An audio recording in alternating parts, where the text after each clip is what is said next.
ফিরে এলাম খবরে।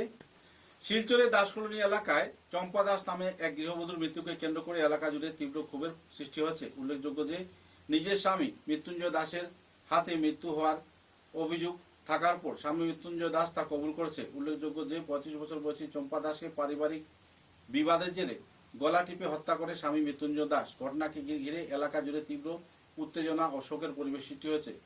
এদিকে চম্পা দাসের পরিবার সদস্যরা থানায় মামলা দায়ের করেছেন। পুলিশ প্রশাসন হত্যাকারী স্বামী মৃত্যুঞ্জয় দাসকে গ্রেফতার করেছে। সব নিয়ে একটা বিচার ব্যবস্থা চলছে। মৃতদেহ পোস্টমর্টমের পর পরিবার সদস্যের হাতে তুলে দেওয়া হয় এবং সমগ্র এলাকা জুড়ে একটা বিষাদের শোকপূর্ণ পরিবেশ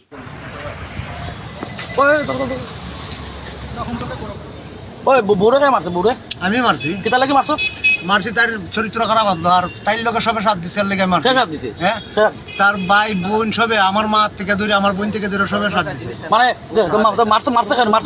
মারছি কারণ আমি বেজান টর্চার পাইছি বেজান কষ্ট পাইছি নাম কি তোর নাম কি আমার নাম জয় দাস বাসা কোন জায়গা বাসার দাস কলোনি এখন আপাতত ভাড়া থাকি হ্যাঁ মেন বাড়ি কোন জায়গা মেন বাড়ি লগিয়া শরৎপুরে শিলকুড়ি থাকি শিলকুড়ি তা বোন নাম কি চম্পা দাস মারছো কেমনি হ্যাঁ মারছো কেমনি মারছি তো টিপায় মারছি ওলা ডিবাই মারছো হয় হয় তো মারিয়া কিনা করছো মারিয়া তো আমি কইতাম টানা দিলাম টানা তাইতে পারছি না আউরি বইনতারা গিয়া কইছি বইনতারা তার নশা মিল আছে তাইরে মারার পিছনে তার রাত আছে খারাপ বইনতারা আমারে টর্চার করছে তাইরে টর্চার করছে এই খার বোন আমার বোন হ্যাঁ আমার বোন মাসি বড় মাসি আর বড় বোন তারা সবে মিলিয়া আমরা দুইজনে ঝগড়া লাগাই এরকম ধরনের করাইছে আমার হাত দিয়া তোর বড় তুই মারছো আমি মারছি কিটা হইছে ঘটনা ঘটনা তো দেখুন আমার বোনটারে দিবে গলা টিপাই মারছে পয়সা করি না দিলে পরে মারধর করতো নাম কি তার নাম মৃত্যুঞ্জয় দাস বাসা দাসকলিন থাকে রাঙ্গাগাড়ি দাসকলিন বাড়াবাড়িতে থাকে আর মেইন বাসা হইলো শিলকুড়ি ক্যাম্প। আপনার কি মেয়ের মেয়ের বাড়ি লাগে আমি তখন আমার নাম শনিমোহন দাস। হ্যাঁ মারছে নিজে মারছে করে ভিডিওর মধ্যে পাঠাইছে হ্যাঁ আর এখনো টানাটাইয়া দেখলাম এরা যে আমার বোনের নামে যে বয়ান দেয় বয়ানগুলা সব মিথ্যা। এর জীবনে আমার বাইনাগুলার যে বড় হয়েছে 4 বছর ছোট ছোট বাচ্চা যত মনে দুধ কিনে কোনোদিন খাওয়াইছে বলে আমার মনে হয় না।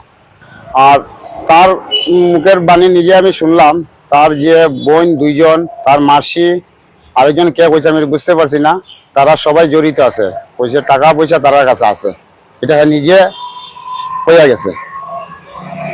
এখন আমি চাই এর জন্য কোনোদিন আর জেল থেকে বার হইতে পারে না সারা জীবন এর জেল থাকতো করার থেকে করার শাসন হইতে চাই এই বিষয়টা আমি চাই যেন এর যদি বারো আমরা বাইনাগুলারে মারি লিব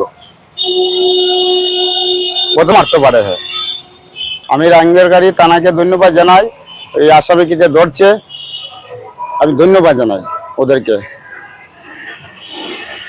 আমরা এফআইআর দিছি রাঙ্গেরগাড়ি থানা তবে তো কড়া শাস্তি চাই আমি তার যাবজ্জীবন জেল হইতো যাবজ্জীবন জেল চাই। আমার দুইজন ছেলে তারাই দুজন আমরা তো শুনছি খবর পাইছি তারা আসামি ধরছে রাঙ্গাগাড়ি পুলিশ ধরছে তখন আমরা জানাইছে আমরা আইছি।